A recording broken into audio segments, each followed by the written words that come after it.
So thanks for joining us today. We're going to be talking about air source heat pumps and applications for commercial buildings.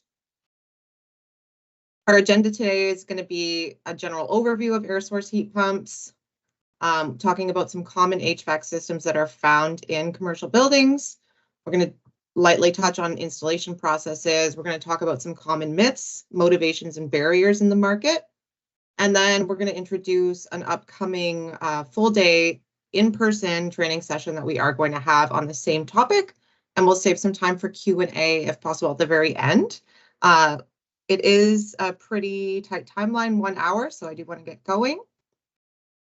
Briefly, our objectives, we want to understand what a heat pump is, how it works, especially in cold climates, and understand what that term cold climate really means.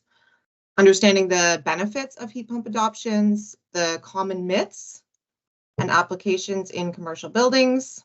Again, like I said in the agenda, the motivations and barriers, and the objectives of our upcoming training session. Really quickly, I'm going to talk a little bit about Save on Energy. If you're not familiar, Save on Energy manages any electricity incentive programs in the province of Ontario. The retrofit program is available to commercial and institutional buildings, and it currently does offer incentives for air source heat pumps. So there's a link in this deck to the retrofit program website. It will explain what incentive rates are available. It's based on size. It's very prescriptive and quite easy to apply. There is also a number of other programs offered by Save on Energy, but I think that's the most relevant one for this audience. And Save on Energy also delivers a lot of training and support, including this session that you're attending today and the upcoming in-person session that we're planning. There's also incentives on energy efficiency training courses that are not free, whereas sessions like today's are free. So you can visit Save on Energy/training and support for more info, or email us at trainingandsupport@iso.ca. Now, I do want to get us started with a quick poll, actually, and then I'm going to introduce our guest speaker, Peter. So I'm going to be sharing on Teams our poll activity, which is run through Mentimeter. And let me know if everybody can see the poll. And the first question is, what word comes to mind when you think about heat pumps? If you're not joining from a laptop on Teams, it might be more difficult, but you can also join on your mobile. There's a code and a website that you can join from.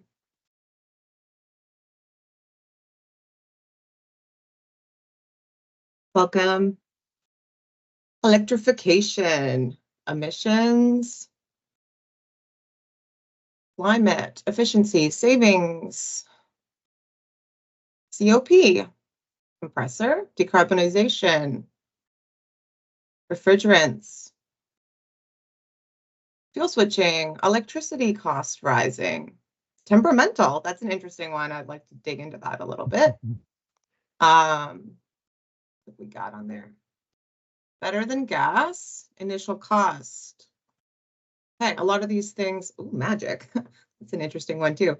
A lot of these things are going to be kind of talked about in our motivations and barriers section. Hi, everybody. Welcome. Thanks for joining us. Right now, we've got a quick poll on the screen. It's what one word comes to mind when you think about heat pumps. You can jump right in. I'm going to move on to the next slide there in just a moment.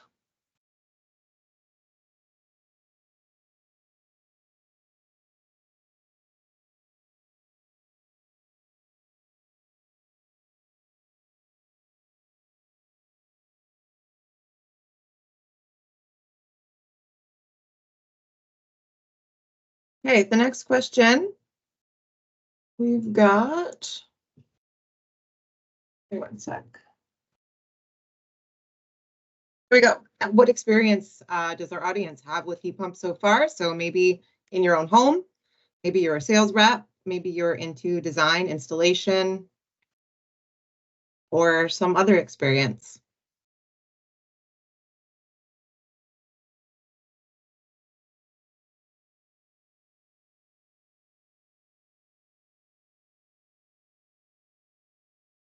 I'm curious about a lot of responses in the other category.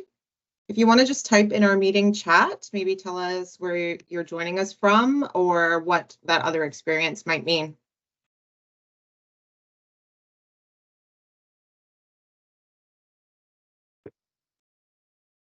Looks like a couple people have adopted them in their own homes as well.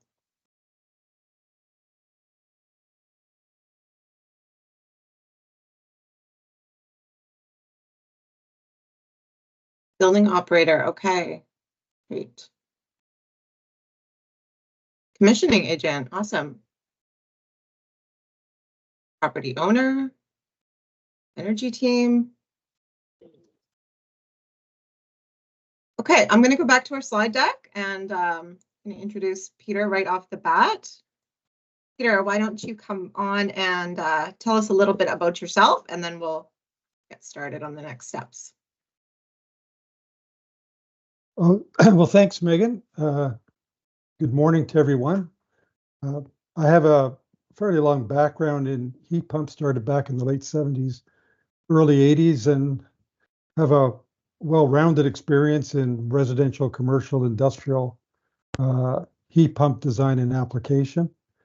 I'll make a short disclaimer before we get into this. When I went to school, there were no courses in heat pump design in electrical engineering, which is what I graduated in. So most of what I know about heat pumps and thermodynamics is self-taught, a result of on-the-job training, or working with a very knowledgeable refrigeration mechanic during the early years. There are many stories to tell, but we'll have to defer those to another time when we have more time available. So we can start from the beginning and start talking about what is a heat pump. As stated here, it's a electrically driven device. Typically, there are some other options, but it extracts heat from a low temperature place that we call a source and delivers it to a high temperature place called a sink. Traditionally, heating systems use fuel to convert energy, but heat pumps use the refrigeration cycle to transfer the energy and amplify its temperature. They achieve this by extracting it from sources such as air, water, the ground, and even waste heat from processes or building exhausts. Today we're going to focus on air source heat pumps, but also keep in mind that the technology is not limited, and there's lots of variations and applications that we can look to. So the major selling feature of heat pumping is that it can be, in the order of 400% energy efficient related to its alternatives. Its maintenance is also minimal compared to alternatives, as it's basically an air conditioning system. And heat pumps have a low carbon footprint, especially when the supply of electricity is predominantly from hydro, nuclear, and renewables, as is the case in Ontario, where we have like 94% greenhouse emissions free, according to the ISO.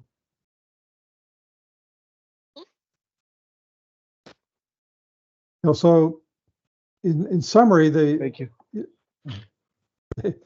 Heat pumps, the heat pumps are highly energy efficient as they transfer heat rather than generate it. So this can result in lower energy consumption and reduced utility bills compared to traditional heating and cooling systems. They can provide both heating and cooling, which is a versatile year-round solution for maintaining comfortable indoor temperatures. They can be a major contributor to carbon emission reduction, especially in Ontario, because heat pumps result in fewer greenhouse gas emissions compared to traditional heating systems that rely on fossil fuels. While the initial investment in a heat pump may be higher, the long-term energy savings can often outweigh the upfront costs. Additionally, some regions are offering incentives or rebates for installing energy-efficient heating systems. And if the heat pump systems are designed and installed appropriately, they can provide consistent and even heating or cooling throughout the living space, eliminating cold spots and maintaining a comfortable environment. Here's a couple of simple, almost residential examples just to describe the operation of the heat pump. They use a compression expansion cycle or Carnot cycle, like refrigerators, forces heat to flow in a direction that naturally wouldn't flow.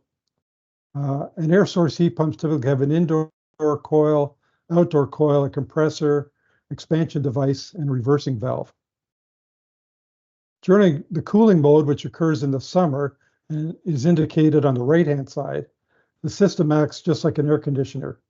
The indoor coil works as an evaporator where the refrigerant absorbs heat from the indoor air and hence cooling it, and the outdoor coil acts as a condenser where the refrigerant gives up heat to the outside air or atmosphere. During the heating season, as indicated on the left, the refrigeration flow is reversed and the outdoor coil works as an evaporator where the refrigerant absorbs heat from the outdoor air and the indoor coil acts as the condenser where the refrigerant gives up the heat to the circulating indoor air system.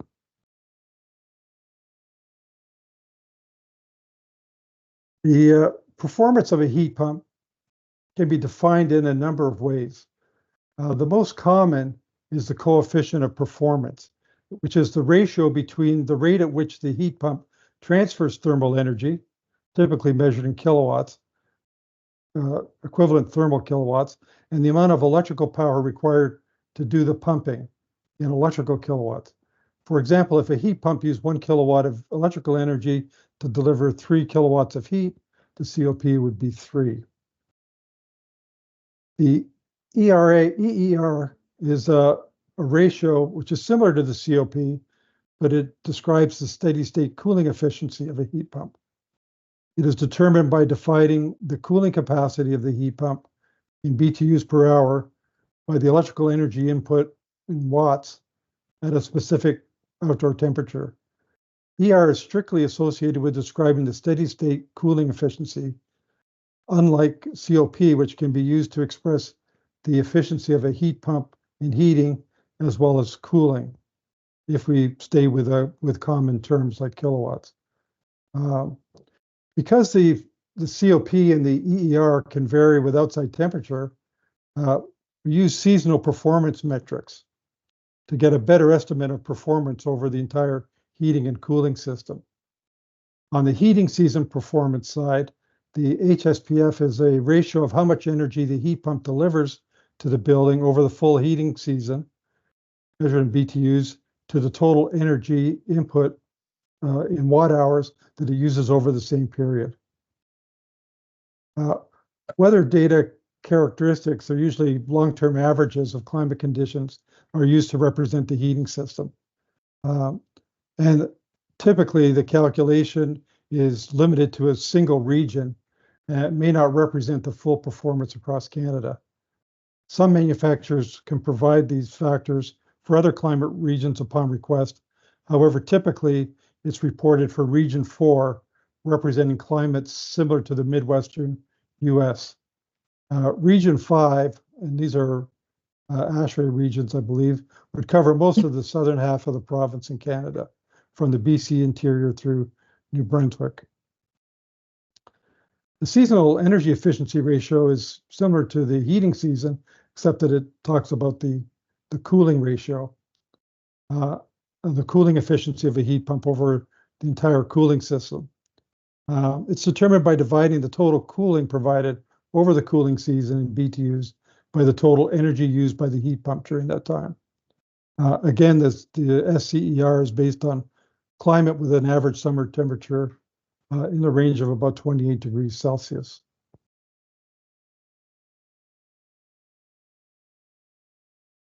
With air source heat pumps, the performance, or the COP, varies with the outside temperature, as shown in this diagram. Indoor temperatures are usually held constant, while the outside temperature fluctuates. As the outdoor temperature goes down, so does the COP of the heat pump, because it's a function of the difference or the delta between the source and the sink temperatures. In this graph, we show a COP of 2, COP at 2 degrees Celsius to be 3. If the outdoor temperature were to drop to minus 15 degrees C, we would see the COP of the unit, in this case, drop to something in the order of about 1.75.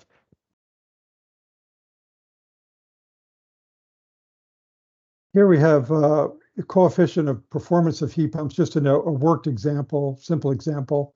And depending on the type of heat pump, of the air source heat pump, the COPs at an outside temperature of 8 degrees Celsius can range between 2 and 5.4. But in this example, we've got 3 units of outside energy being absorbed, and 1 unit of electrical energy is added during compression, and 4 units of energy are delivered. And this sort of meets a fundamental conservation of energy theory of thermodynamics. What goes in has to come out. Commercial buildings offer an opportunity to include heat recovery with heat pump systems, thereby potentially increasing the effective COP of the system by raising or blending and raising the source temperature that we use for the heat pumps. This map illustrates the various climate zones in Canada. A new performance standard that aims to better understand performance of air source heat pumps in these Canadian regions is currently under development. The energy efficiency regulations prescribe a minimal seasonal efficiency in heating and cooling that must be achieved for the product to be sold in the Canadian market. In addition to these regulations, provinces and territories may have more stringent requirements. On the cooling season performance, the target minimum SEER is 14, and what we're seeing in the available products is a range of 14 to 42. On the heating season side, the minimum HSPF in Canada is being set at 7.1 for Region 5, and we're seeing a range of available products in the order of 7.1 to 13 for the same region. Again, it's also important to check to see whether there are additional requirements in the place or region where you're selecting the system.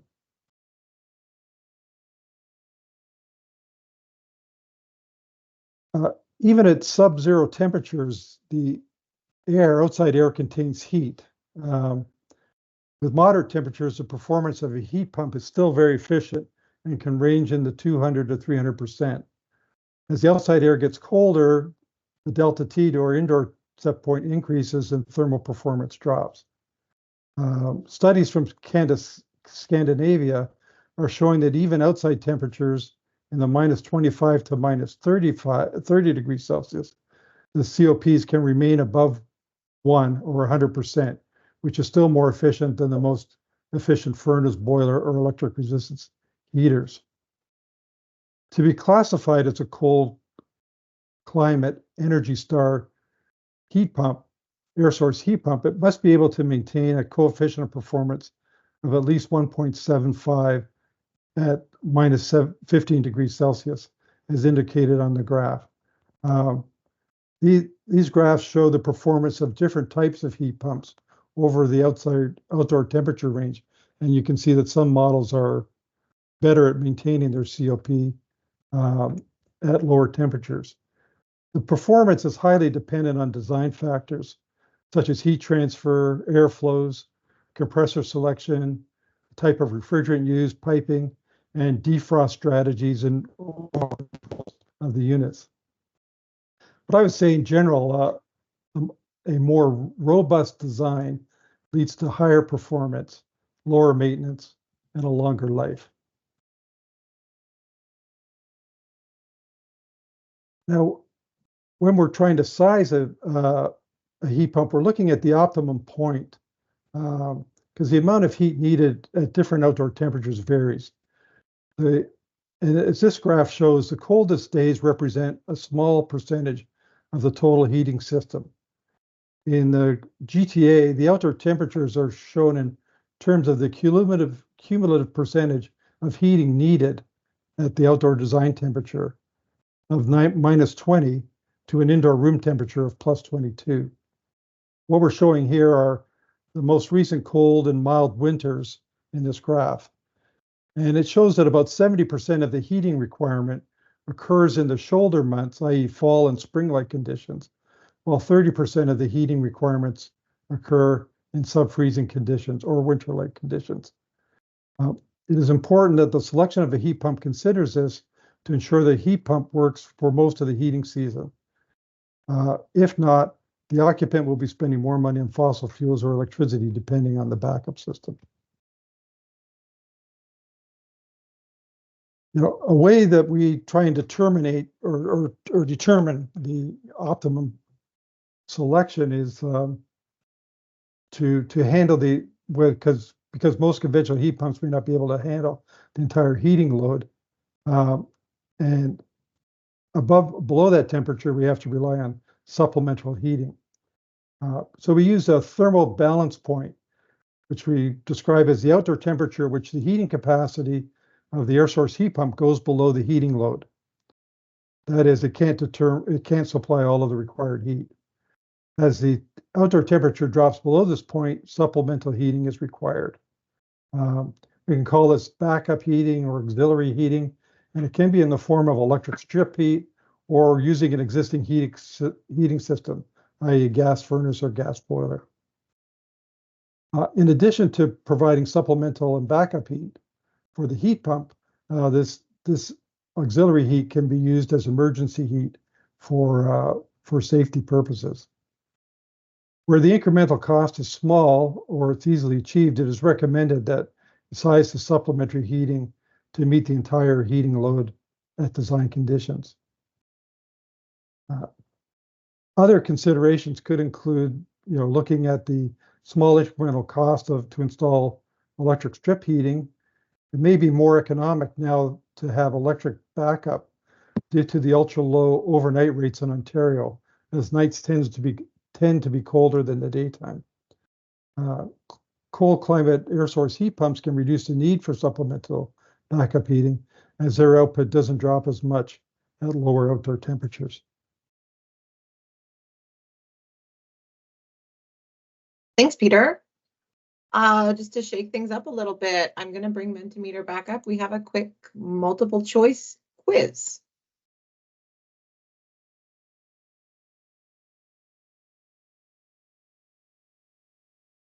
Just have to get to the right screen. Here we go. What component in a heat pump system is responsible for transferring the heat between indoor and outdoor environments?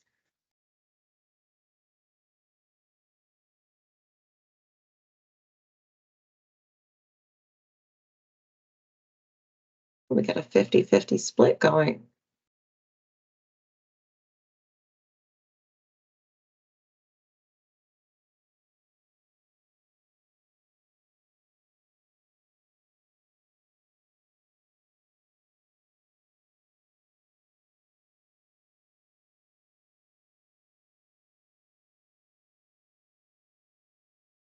Here we got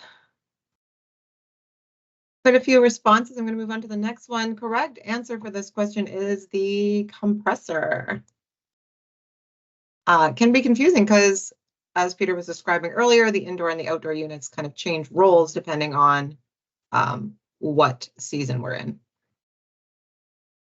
Next question, in a commercial building, how does a heat pump system provide both heating and cooling without separate equipment?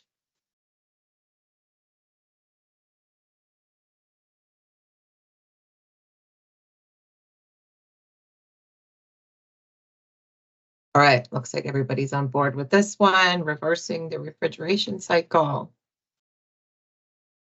Next up, which environmental benefit is associated with the use of heat pumps in commercial buildings?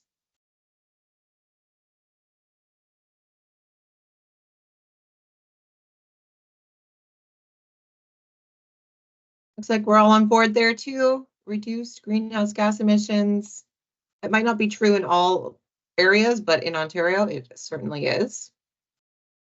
Next up, which factor impacts the efficiency of a heat pump in a commercial building? Okay. Good job. And last question, and we didn't actually cover this, so take your best guess. What's the typical lifespan of an air source heat pump in a commercial building?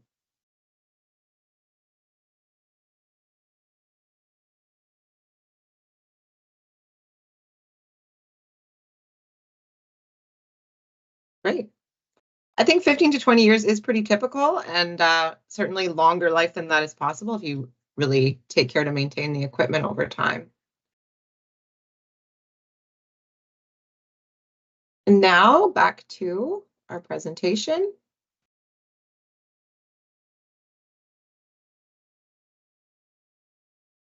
So we're going There you to go, Peter. discuss. Okay, good. So today we're going to touch on a number of common heat pump systems for commercial applications. There are, and we'll discuss these types further in this presentation, and we'll explore them in more detail in the upcoming seminar. But, we're going to look at single split systems, multi-split, package or rooftop units, variable refrigerant flow, and hybrid heat pumps. And there are, a number of combinations and permutations of these, basic 5 systems. In a single split, which connects, one indoor system to one outdoor one, it's most commercial buildings prefer it due to its affordability and suitability for small commercial spaces. The room occupants control the indoor environment, and they're also ideal for offices that have restaurants and server rooms. The good news is that the single split is that in one room does not affect the others. If one is faulty, the others will still function, but as a drawback, the system consumes a lot of space because one indoor unit is paired with one outdoor unit. In a multi-split system, it takes up less outdoor space and allows for better management because these systems connect multiple indoor units to one outdoor unit. They minimize, space, and they are convenient as they are economical because of the single unit powering the multiple indoor units, and they're a good fit for air source heat pumps. It's a good application in offices, business, retail, and restaurants. Installation and maintenance costs a little higher due to more refrigerant pipe work required when connecting to each of the indoor units.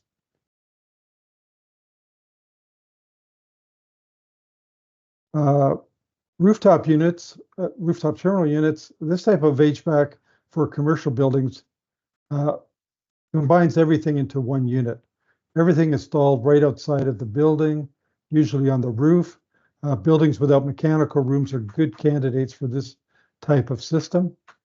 One of the benefits of this system is that they are not as noisy as their other counterparts. You barely hear them functioning even when you're inside a building. However, the downside is that these systems that they require ductwork, which sometimes affect the flexibility. I like rooftop units because you're able to add in features such as heat recovery, humidification, dehumidification, and demand control ventilation. They also provide good access for routine maintenance and repairs.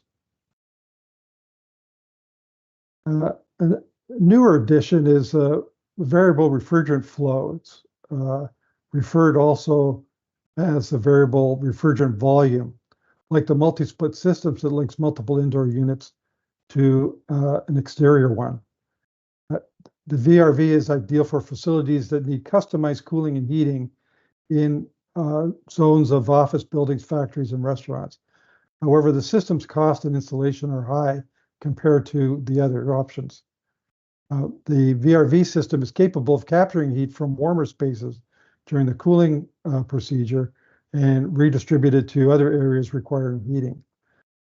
Thereby provides simultaneous heating, control, and zonal cooling. They're flexible in design in that you can connect several outdoor units to increase the entire heating system capacity. The hybrid season system, this one we've got a simplistic diagram here that shows an outdoor unit supplying indoor wall-mounted or ceiling-mounted units, as well as connecting it to a hydronic system, and I guess potentially heating domestic hot water. These systems provide the opportunity for creative retrofit solutions for existing buildings with, buildings with existing hydronic baseboard and/or radiator heating or fan coil systems. The air source heat pump could directly or indirectly supply heat for space heating and domestic hot water. It could also supply chilled water for existing fan coil systems or air conditioning to replace old window-mounted air conditioners with a multi-split system arrangement.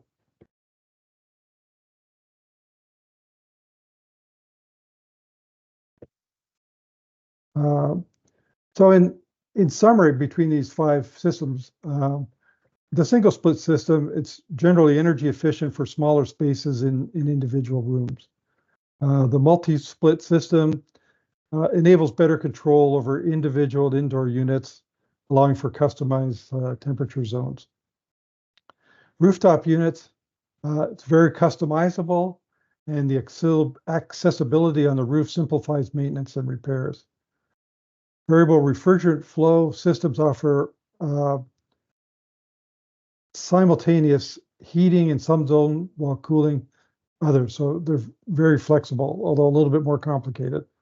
And the hybrid system combines the efficiency of heat pump with the reliability of furnace and boilers, providing heating and cooling options.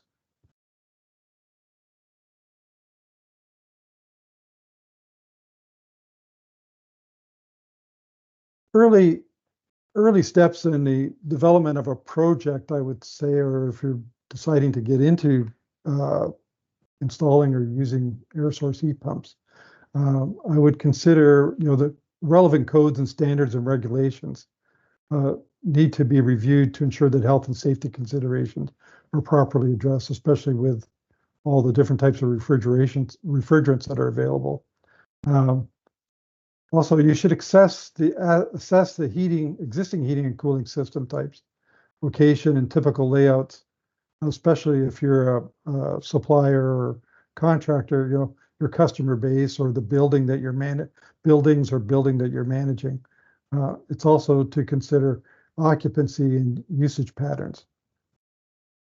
Some of this information can be gained, through energy audits and things that may have been done on your buildings. You should evaluate whether supplementary heating is required based on local design conditions, heat load calculations, and/or to improve the comfort during, defrost cycles with some systems and in accordance with the local climate. Finally, the financial support, you should assess its availability of applicable rebates, tax credits, and financial support available for building owners in your jurisdiction. Thanks, Peter. When we get into the actual installation of a heat pump system, there are, a number of steps that should be followed. Again, we have to take a look at these, certifications and trainings to make sure that all of those are in place, and the familiarity with all of the types of refrigerants that are available and require certification for. In existing buildings, an initial assessment of the heating system cooling would be required before we start changing things out. The ducting system, including disconnects and leaks, overall building condition, like existing insulation, air leaks, bypass, etc., and occupancy should be considered. Some of these issues, like lighting retrofits and insulation, it's good practice that these be implemented before you put the heat pump in, because they will affect the design and cost of the system. Correct sizing is important for the proper operation and economic viability. Oversizing equipment can lead to excessive cycling, reduced equipment life, lower efficiency, and ineffective summer dehumidification. Air source heat pump installations should be completed by a properly trained and qualified contractor. For instance, contractors should be properly trained in heat pump systems, including knowledge of refrigeration, sizing, and air distribution. These days, more than ever, controls are a critical component of heat pump installations, especially in hybrid system scenarios. Selecting the right type of control, wiring, programming of the system, changeover temperatures is critical to optimizing efficiency, comfort, and operating cost. Commissioning and startup of air source heat pump systems, as with all other energy systems, must be performed by appropriately trained and qualified contractors. At the startup, the necessary commissioning tests must be completed and logged to ensure that heat pump is operating according to manufacturing specifications and the intended engineering design. Contractors should also be able to provide a commissioning checklist and the manufacturer's information to the building owner. They should review the warranty information and the operation and maintenance procedures of the system with the building owner and/or its operation and maintenance staff before leaving the building. Site operators should be trained in the maintenance and controls of the installed systems.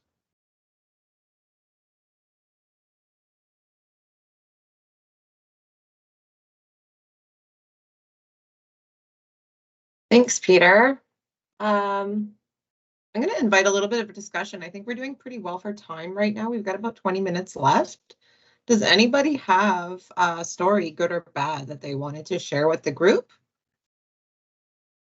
If not, we'll just jump into our next poll question. It's our final one before we talk about some myths and motivations and barriers. Peter, I've got a couple questions already coming in too. If you do put a question in the Q&A and I put a thumbs up, it means we're going to come back to it and talk about it at the end of the session.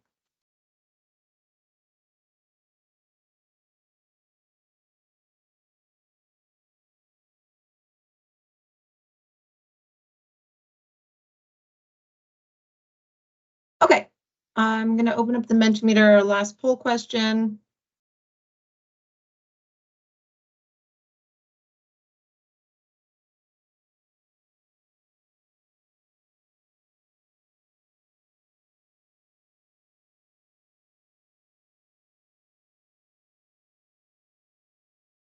Didn't go to the right slide.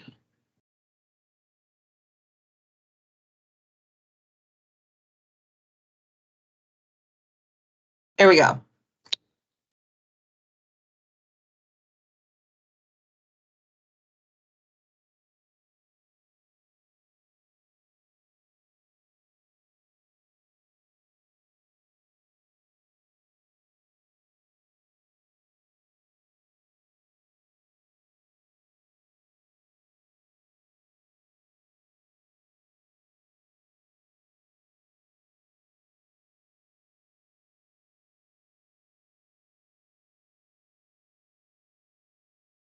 Don't work in the cold, hard to maintain, noisy, costly, inefficient, hard to service, hard to maintain, not made for cold weather, Canadian climates. Yeah, unfortunately, I think there over the years have been some bad experiences people have had with heat pumps. The cold climate technology didn't exist 10 years ago that does exist today. So things have definitely changed. I have not heard about reversing valves failing. That's the first time I've seen that one come up, actually. Heavy. Natural gas is always cheaper. We're going to talk about that. Can be true. But I think there's a changing climate when it comes to the cost of gas. Okay, let's go back and talk about the myths. Peter's just going to do some quick highlights. Yes.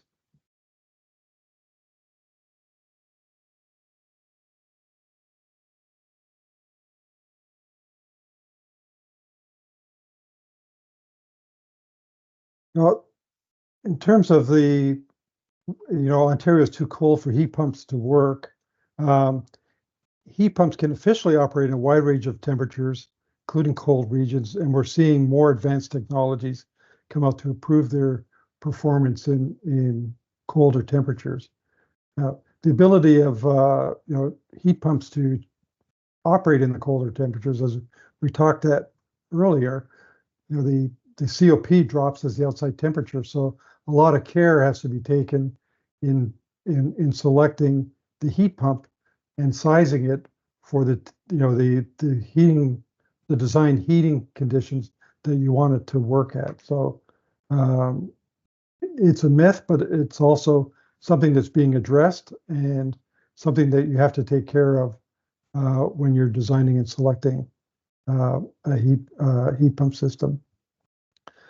The installation of heat pumps can be complicated, but not more so than a refrigeration system or a heating system. So it's once you understand the technology, it can be fairly straightforward and open the door for some optimization and economies. And it's definitely recommended that you have professionals involved in doing the process and making sure they're installed properly. And I think we talked to a couple of just wanted, in terms of, there's some issues about, heat pumps being noisy. I think that they should not be any more noisier than an air conditioning system.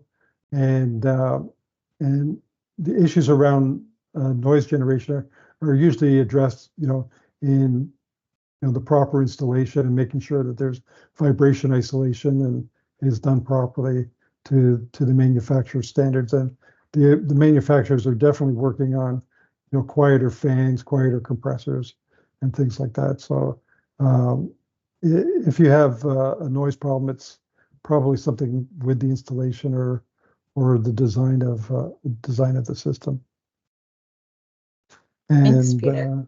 yeah, so looking at some of the motivations and barriers for building owners, air source heat pumps are known to be highly energy efficient, and they provide the opportunity for building owners and businesses to reduce their consumption and lower their costs. There are many environmental benefits to air source heat pumps, and the appeal to businesses looking to embrace their sustainability profile and the trends towards electrification of building systems. Many governments offer financial incentives, tax credits, and grants to businesses to adopt renewable energy technologies like air source heat pumps. Air source heat pumps can lead to long-term savings through reduced energy bills and in some cases, lower maintenance costs compared to other heating systems. And businesses may be motivated to reduce their reliance on conventional energy forms, contributing to greater energy independence. Air source heat pumps can be seen as a long-term investment that provide consistent returns over the lifespan of the equipment and increasing the value of the property. On typical barriers that we see, the upfront cost of purchasing and installing a heat pump system can be a significant barrier, particularly to small enterprise. Limited knowledge about the benefits of heat pumps and how they function can hinder adoption, and educational efforts may be needed to overcome this barrier. Some businesses may face technical challenges in integrating air source heat pumps into existing heating and cooling systems, especially when it comes to retrofitting older buildings. Concerns about the reliability and performance of heat pumps, especially in extreme weather conditions, may act as a barrier. Businesses with limited outdoor space may find it challenging to accommodate the outdoor units required for air source heat pump installation. And limited access to financing options for the upfront cost can be a significant barrier for businesses, especially smaller. enterprises. In the commercial sector, we get into an issue of split incentives, which refers to the question of who receives the benefit in a scenario where building space is leased or rented, and who pays the utilities. Especially in a MERB environment, heating is historically included in the rents and electricity is borne by tenants. By shifting heating to electricity, tenants may have to absorb increased costs. In other scenarios, building owners are responsible for the cost of capital upgrades, but don't recognize the benefits or are unable to recognize the benefits, whether economic or social. In other small commercial properties, sometimes the tenants are responsible for replacing HVAC equipment, but don't receive the benefit of increased asset value to the building. Understanding these nuances of split incentives for buildings is an important aspect of crafting an effective sales strategy. I'll turn it back to you, Megan. Thanks, Peter. I'm going to quickly cover over our upcoming session. We do not have a registration link available yet, but I can tell you that the date we're planning on hosting the session is May 27th. Peter and myself will be there, and potentially some other folks to support breakout groups and activities that we'll be planning throughout the day. It will be a full day session in person, hosted at the International Center, which is located near Pearson Airport in Mississauga. Similar today, we're going to be covering what was shown as the kind of the steps towards installation. We'll talk about the state of the market, dig a little deeper into those motivations and barriers we just talked about, sizing and selection. We'll be practicing sales strategies for contractors. We'll talk about integrating systems, integrating heat pumps into existing distribution systems in buildings, the importance of proper installation and commissioning. We'll dive into control systems and how to find both the thermal balance point, but also the economic balance point. And then the user training and maintenance piece, which I see somebody did raise a question about. Definitely one of the most important parts as well is making sure that people know how to operate and maintain that equipment going forward. So I do hope that we'll see everybody there. We've got 10 minutes left today for Q&A. So thank you, Peter. We made it through really well. Like I said, I'm going to share these slides with everybody later on. There are links. I encourage you to check out saveonenergy.ca. There's a training and support tag at the top of the page, and there are links to a lot of free resources on heat pumps, specifically geared towards energy managers and building owners. You can kind of choose your sector. There's commercial, institutional, and industrial sectors, and there's a lot of different resources that might be specific to you. There's also recently been published something called the Efficient Electrification Toolkit. So there are things like life cycle cost calculators that can help you determine, is the upfront capital cost going to pay itself off in the long run? Like we discussed, sometimes you might want to have an audit done or a lot of data available to be able to do that. Okay. Peter, first question. Usually a cooling system is sized for cooling load of the building, and the heating system is sized for the heating load. So how do you deal with this when sizing a heat pump? Which load do you match, or how do you balance the two? Well, you definitely want to size a heat pump system, or try to size it for both. But as you mentioned, there are technical, the balance point, the temperature balance point in the performance of the heat pump, where the heat pump performance drops off as the outside temperature drops off, and that'll tell you sort of how much of the designed heat load the heat pump can achieve. If you wanted to cover the total heat load, then you have to increase the size of the heat pump and move that curve up, and then it becomes sort of an economic, or what's the cost effectiveness of going to a bigger unit. And what we'll be talking about a little bit more detail is the economic balance point. At what COP are you actually saving money for of electricity, let's say, versus natural gas, and that you may not want to drop below a COP of 2 or 2.5 or 3, depending on what the price of your alternate fuel is. So you have to look at both factors, the technical and the economic side of it, and the capital cost and operating savings. So it's fairly complex optimization, but it's a doable thing. Another factor that kind of complicates it is now we're getting into some ultra low time of use rates. So it's economically it's better to run the unit at night when it's colder, and even look at even electric resistance heating as backup. So there's a lot of factors that go into it. Great, thanks, Peter. There was another question here from somebody about whether it's possible to retrofit an existing RTU that had been gas-fired. Can you disconnect the gas and use the existing refrigerant system for both heating and cooling? Somebody else from the audience also said that they had explored this previously and determined it was not advisable from a cost and performance risk perspective, and voiding existing warranties. Just curious if you have thoughts on that too, Peter. Well, I kind of agree to a certain extent with the second, but from a technical feasibility, I think it's doable.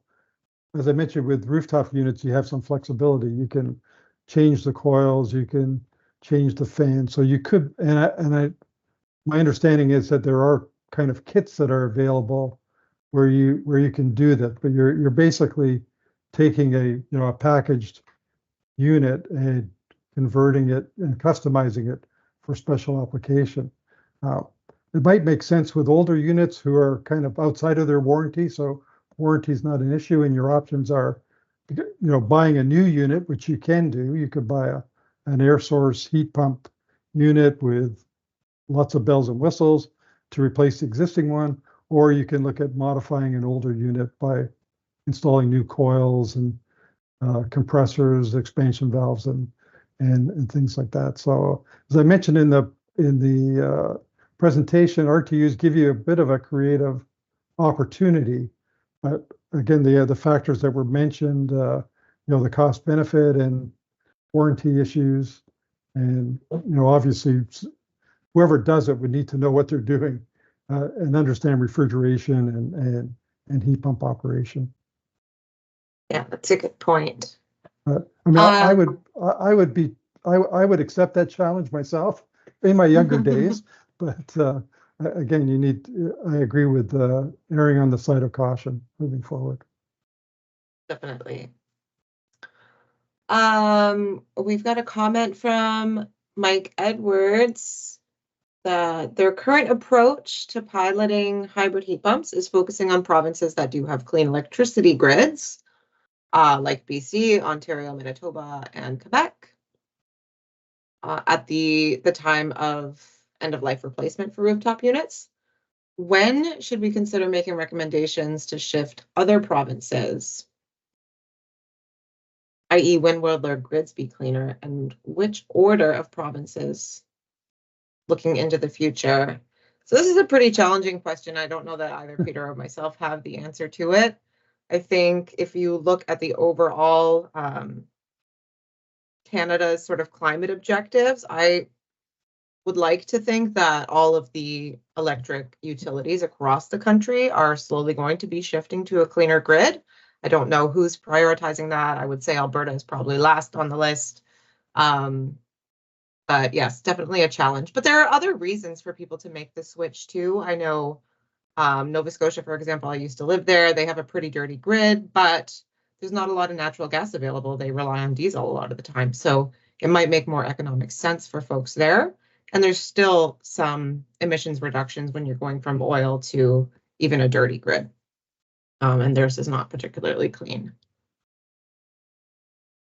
Another question, somebody's looking for some experience. Oh, did you want to chime in on that, Well, Peter? just, I mean, here we're talking about air source heat pumps. There are, the other applications like ground source and which would probably in those other areas, jurisdictions might be uh, more, have more of an environmental impact and maybe more economical or some combination of air source, ground source, and heat recovery.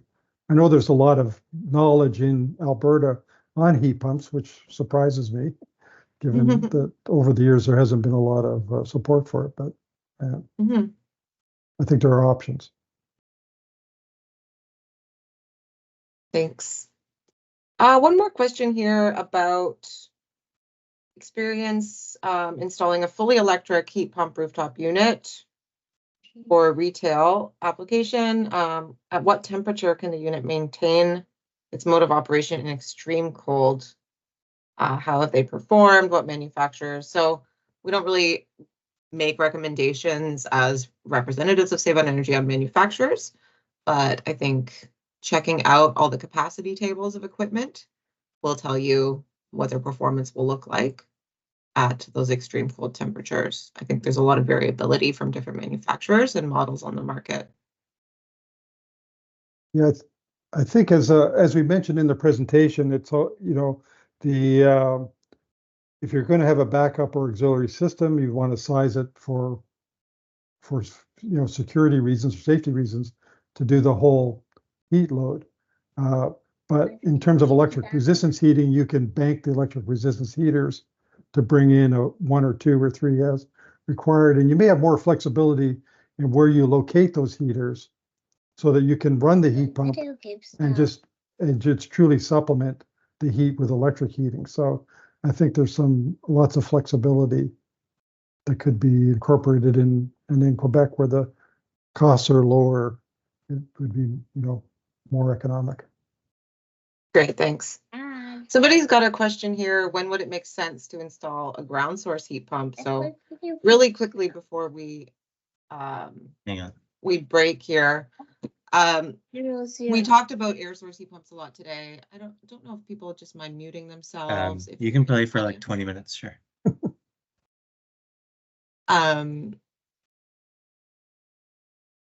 Yeah, so you can see that the COP drops at lower outdoor air temperatures. That's not true for the ground.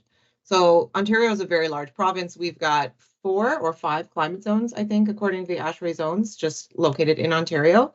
And the farther north you get, the colder the temperatures go. I think in regions like that, a ground source heat pump always makes more sense. The ground has a stable temperature kind of all year long. You get better efficiency out of those systems. The only drawback is that they are more expensive and they require a lot of space to install. Either horizontal or vertical, you have to drill down very far or across a large area. Peter, ground source heat pumps, I think, are your specialty too. So yeah, I would add in the commercial sector, because there is typically space available in parking lots and land around the buildings. That, I mean, ground source is good, but it's expensive, and so there's a cost benefit thing. But there may be the possibility of a hybrid ground source air source system, so that the ground source ensures that you can go down to the lower temperatures during the heating season, but without having to install a ground source system that provides full heating and cooling. So I'm not sure I've seen some discussion about that, but I'm not sure. I don't have any experience with it, but my thoughts are that it could be an option, especially in the commercial sector.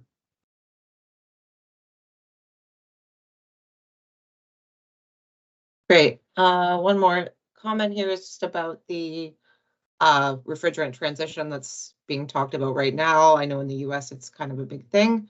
I don't know a lot about what's happening in Canada, but the lower GWP refrigerants have a higher flammability rate, and it can impact how installations happen. I believe when it comes to brazing of lines and connections and things like that.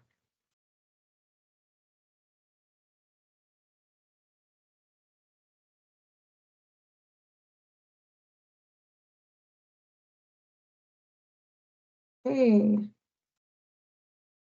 Thanks everybody for joining us. I see some people are starting to drop off. We've hit 12 o'clock, so that brings us to the end of our session. And like I said, we'll follow up some more information and registration links for our in-person session coming up in May. Thank you, everybody. Thanks, Peter.